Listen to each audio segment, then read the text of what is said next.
বাংলাদেশ বনাম ওয়েস্ট ইন্ডিজের পূর্ণাঙ্গ সিরিজের মধ্যে ইতিমধ্যে টেস্ট ও ওডিআই সিরিজ শেষ। এবার টি-20 সিরিজের পালা। টেস্ট সিরিজ এক সমতা শেষ হলেও ওয়ানডে সিরিজে হোয়াইট ওয়াশ হতে হয়েছে টাইগারদের।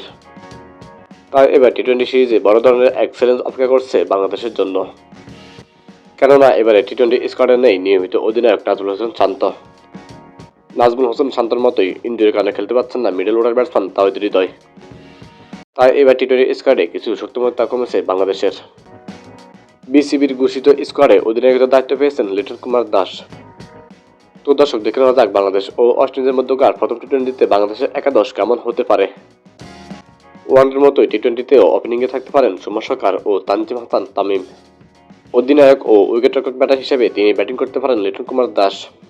মিডল অর্ডারে থাকছেন আফিফ হোসেন, শামীম হোসেন পাটোয়ারি, জাকির আলী অনিক। একমাত্র অলরাউন্ডার হিসেবে থাকছেন শেখ মেহেদী হাসান। লেগ স্পিনার হিসেবে জায়গা পেতে পারেন রিশাদ হোসেন। পেস বিভাগের নেতৃত্ব দিবেন তাসকিন আহমেদ। সঙ্গে আছেন হাসান মাহমুদ ও তানজিম হাসান সাকিব। তো দর্শক, প্রথম টি-20তে বাংলাদেশের একাদশ কেমন হয়েছে তা জানিয়ে দিন কমেন্ট করে। আর সাবস্ক্রাইব করে নতুন চ্যানেলটির পাশে থাকুন। ধন্যবাদ।